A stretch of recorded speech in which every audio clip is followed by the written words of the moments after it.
Hello everyone, welcome to Sipika Social Science classes. So students, in this lecture we are going to study about the revolution and everyday life and conclusion part. This is our last video of this chapter जिसमें आपको आपके दो topic cover हो जाएंगे, revolution and everyday life, और conclusion part है which is about Napoleon बोनापार्टी. तो students recall करते हैं, इससे पहले वाली वीडियो में हमने पढ़ा था एबोलिशन ऑफ स्लेवरी कि जो स्लेवरी थी वो फिनिश हो गई थी क्योंकि कुछ गवर्नमेंट्स आई थी, उन्होंने स्लेवरी को फिनिश किया. उसके बाद नेपोलियन बोनापार्टे ने उसको फिर दोबारा से रीइंट्रोड्यूस किया, जैसे ट्रायंगुलर स्लेव ट्रेड हुआ था. आप मेरे कमेंट सेक्शन में स्टूडेंट एक आंसर बताएंगे कि जो ट्रायंगुलर स्लेव ट्रेड हुआ था वो कौन कौन सी कंट्रीज उसके अंदर इन्वॉल्व थी, वो आप बताएंगे मेरे कमेंट सेक्शन में, मुझे आंसर देंगे. तो उसके बाद नेपोलियन बोनापार्टे ने स्लेवरी रीइंट्रोड्यूस की ट्रायंगुलर स्लेव ट्रेड के अकॉर्डिंग. उसके बाद जो स्लेवरी थी फाइनली 1848 में क्या हो गई थी, एबॉलिश्ड. अब ऑलमोस्ट आपका चैप्टर लास्ट वाली वीडियो में कवर हो चुका था. अब ये हमारा लास्ट टॉपिक है जिसमें हम ये देखेंगे कि जो रेवोल्यूशन हुआ, फ्रेंच रेवोल्यूशन हुआ, क्या उसका जो लोग थे उनकी लाइफ पर क्या इम्पैक्ट पड़ा, पॉजिटिव इम्पैक्ट पड़ा, उनकी लाइफ में चेंजेस आए या नहीं आए. क्योंकि रेवोल्यूशन जो थे वो चलते रहे थे. फ्रांस में ओल्ड रिजिम जो थी पहले के टाइम में, जो थी लुई 16 के टाइम में, उसके अगेंस्ट में लोगों ने आवाज़ उठाई, वॉल्यूम रेज की अपनी. उसके चलते चलते कई रेवोल्यूशंस हुए, कई सारी गवर्नमेंट आई, नई नई गवर्नमेंट आई. तो वो गवर्नमेंट जो थी, जब भी नई गवर्नमेंट फॉर्म होगी तो अपने साथ क्या लेके आएगी, नए लॉज लेके आएगी. और जब नई लॉज लेके आएगी गवर्नमेंट तो कुछ ना कुछ चेंजेस आएंगे. तो हमने ये देखना है जो लॉज आए उनका लोगों की लिबर्टी पर और उनकी इक्वालिटी पर क्या इम्पैक्ट पड़ा. क्या लोगों को उससे कोई फ़ायदा हुआ, उनकी आज़ादी पर या उनकी इक्वालिटी पर, उनके जो लॉज बनाए हुए थे गवर्नमेंट के, उनकी लाइफ में क्या चेंजेस आए. तो ये जो पूरा वीडियो है इसी के बारे में है. तो हम देखेंगे सबसे पहले कि रेवोल्यूशन का इनकी लाइफ पर क्या इम्पैक्ट हुआ. अब उसमें एक मेन जो मोस्ट इंपॉर्टेंट लॉ जो बना था वो था abolition of censorship. Abolition of censorship क्या होता है, जैसे आपने देखा होगा, मूवीज में सुना होगा, जो मूवीज आती हैं कि जो ये मूवी आई है, रिलीज हुई है, सेंसर बोर्ड की इसको परमिशन मिली है, मतलब सेंसर बोर्ड से पास होके आई है.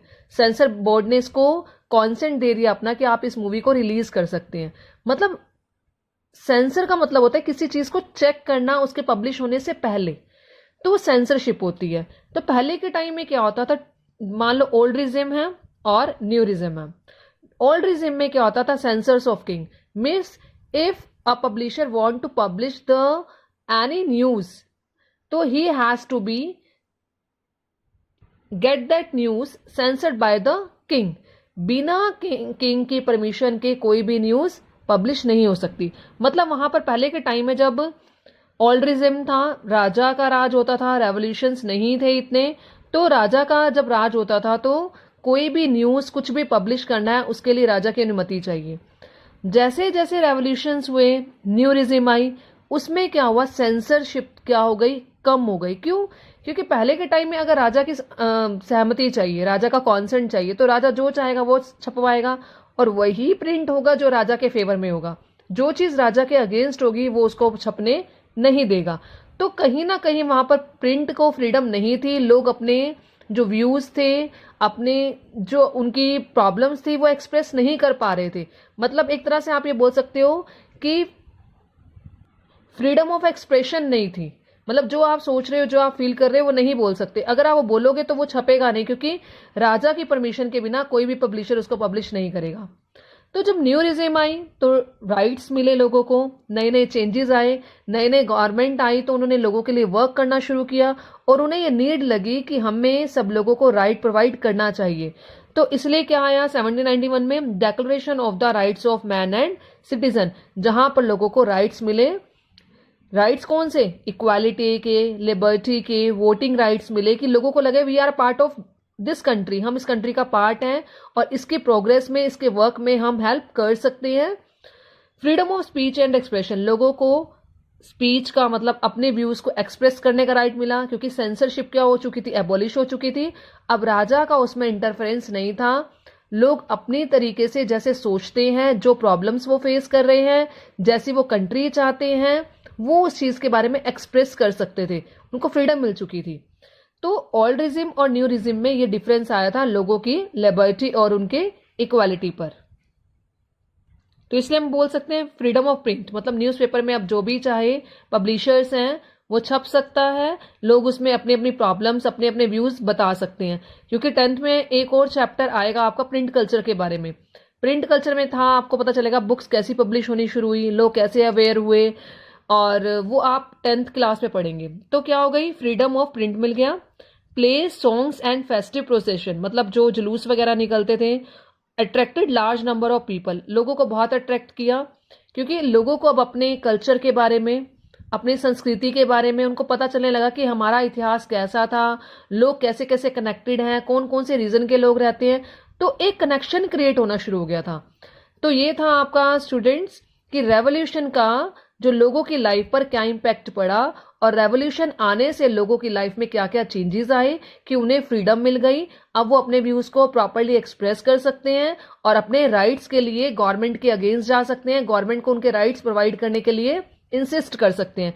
तो रेवोल्यूशन का कहीं ना कहीं डायरेक्टली और इनडायरेक्टली लोगों की लाइफ पर इम्पैक्ट पड़ा था।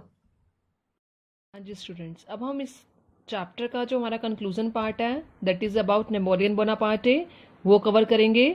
यहाँ पर लास्ट टॉपिक है स्टूडेंट्स, इसके बाद आपका चैप्टर बिल्कुल फिनिश है।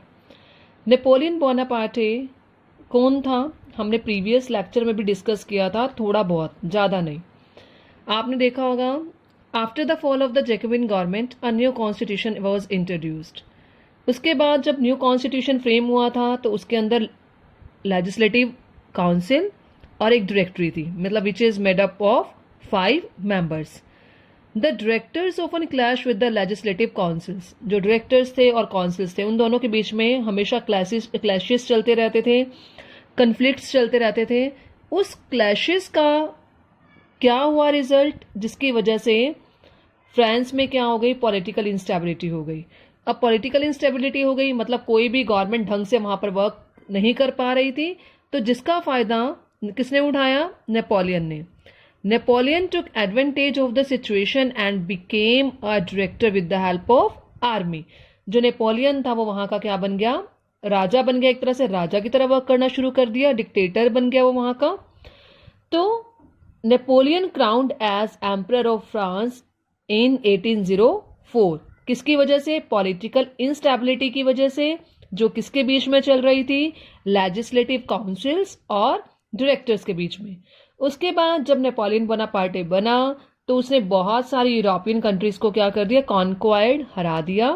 Was considered as moderniser and liberator of the country who would bring freedom for the people.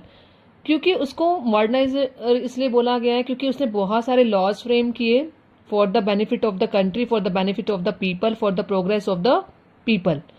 Frame many laws, protection of private property, uniform system of weights, मतलब जो waiting system है जिसमें लेन then हो रहा है वो एक जैसा रहेगा, मेजरमेंट थ्रू डेसिमल सिस्टम, और भी बहुत सारे लॉज बनाए जिसने कंट्रीज की प्रोग्रेस में बहुत ज़्यादा हेल्प की। अब यूरोपियन कंट्रीज को लगा कि कहीं ना कहीं इसका जो इन्फ्लुएंस है सारे यूरोप में इतने ज़्यादा बढ़ता जा रहा है और हमारा जो इन्फ्लुएंस है वो क्या हो रहा है, डिक्रीज हो रहा है डे बाय डे। तो उन कंट्रीज को ये लगा कि इसी तरह से अगर नेपोलियन बोनापार्टे वर्क करता रहा तो ये पूरे यूरोप का क्या बन जाएगा, लीडर बन जाएगा। तो कुछ कंट्रीज ने like Britain, Prussia, Austria and Russia jointly defeated him, मतलब इन चारों ने मिलकर क्या कर दिया, नेपोलियन बोनापार्टे को क्या कर दिया, हरा दिया। कहां पर, at Leipzig and in 1815 at Waterloo में उसको हरा दिया। बट आप ये देखो वो डिफीट हो गया था पर उसके आइडियाज का जो इन्फ्लुएंस था वो सोसाइटी पर रहा, मतलब लोग उसके आइडिया से इतने ज्यादा इन्फ्लुएंस हुए थे, उन्हें लगा कि जो कंट्री के लिए किया जा रहा था वो अच्छे के लिए किया जा रहा था। बट दूसरी कंट्रीज ने मिलकर नेपोलियन को हरा दिया। कहां पर, 1815 में वाटरलू में, and sent as a prisoner to the island of Saint Helena, जहां पर उसकी डेथ हो गई। कौन से ईयर में, 1821 में। तो ये था नेपोलियन बोनापार्टे के बारे में कि उसने कैसे इंस्टेबिलिटी का फ़ायदा उठाया, अपने आप को लीडर डिक्लेयर किया वहाँ का, फिर बहुत सारी यूरोपियन कंट्रीज़ को हराया, बहुत सारा मॉडर्नाइजेशन किया फ्रांस में। उसके बाद नेपोलियन बोनापार्टे को कुछ कंट्रीज़ ने मिलकर हरा दिया और लास्ट में 1821 में उसकी क्या हो जाती है, डेथ। अब क्या हुआ, जो उसके आइडियाज़ थे, मैंने पहले ही बताया आपको कि उसके आइडियाज़ थे वो बहुत टाइम तक चलते रहे, क्योंकि लोग उसके आइडियाज़ से इन्फ्लुएंस्ड हुए थे कि हम भी अपनी कंट्री की प्रोग्रेस के लिए ऐसे वर्क कर सकते हैं। तो उसका जो आइडियाज़ का इम्पैक्ट था वो लोगों की लाइफ पर पॉजिटिव पड़ा। तो अब पढ़ते हैं लिगेसी ऑफ फ्रेंच रेवोल्यूशन। जो रेवोल्यूशन हुए, आप ये देखो, रेवोल्यूशन होता है तब होता है जब किसी कंट्री का कोई हिस्सा डिस्क्रिमिनेट फील करता है, कोई कम्युनिटी डिस्क्रिमिनेट फील करती है, तो वो कंट्री, वो जो पार्ट होता है कंट्री का, वो क्या करता है, रेवोल्यूशन करता है। किसके अगेंस्ट, दूसरे लोगों के खिलाफ, ताकि उन्हें प्रॉपर राइट मिल सके। और जब रेवोल्यूशन होता है, जब लोग रेवोल्यूशन में एक बारी पार्टिसिपेट करें, 2 बारी पार्टिसिपेट करते हैं, तो कहीं ना कहीं उनको जो अपने राइट्स होते हैं वो मिलने शुरू हो जाते हैं। तो उनको ये लगता है कि अगर जब तक हम वॉल्यूम रेज ही नहीं करेंगे तो हमें हमारे राइट्स मिलना क्या हो जाएगा, मुश्किल हो जाएगा। तो रेवोल्यूशन करने से क्या हुआ, आइडियाज फ्रॉम फ्रेंच रेवोल्यूशन, वहां से क्या मिला लोगों को, like liberty and rights were spread in Europe. लोगों को लगा कि हम सबको राइट है, हम सबको राइट मिलने चाहिए, और लिबर्टी, राइट्स, तो ये चीजें पूरे यूरोप में फैल गई। मतलब सिर्फ फ्रांस में नहीं, बाकी सब कंट्रीज के लोगों ने भी यही सोचा कि अगर एक कंट्री अपने जस्टिस के लिए, अपने राइट्स के लिए लड़ सकती है, तो हम उनसे इन्फ्लुएंस होकर क्यों नहीं लड़ सकते। Colonies got influenced by the ideas of freedom. और जो क्लोनीज दूसरी कंट्रीज के अंडर थी, एज अ स्लेव की तरह वो ट्रीट की जा रही थी, क्योंकि उनके पास अपने कोई भी राइट्स नहीं होते थे उन लोगों के पास। तो उन्हें ये लगा कि हम भी क्या हो सकते हैं, अगर हम अपनी आवाज को उठाएं और इनके अगेंस्ट जाएं, तो कहीं ना कहीं हमें भी फ्रीडम मिल सकती है। In India too it had a great impact to attain freedom from British. हम किसके गुलाम थे, काफी सालों तक हम ब्रिटिशर्स के गुलाम रहे, हमारी कंट्री इंडिया। अब कहीं ना कहीं से कुछ ना कुछ मिलना चाहिए, ताकि लोग क्या हो सके, उस चीज के, उससे इन्फ्लुएंस हो सके। और लोगों को लगा कि जब एक कंट्री रेवोल्यूशन करके आजाद हो सकती है, तो हम सब कंट्री के लोग मिलकर क्यों नहीं अपनी आजादी के लिए लड़ सकते।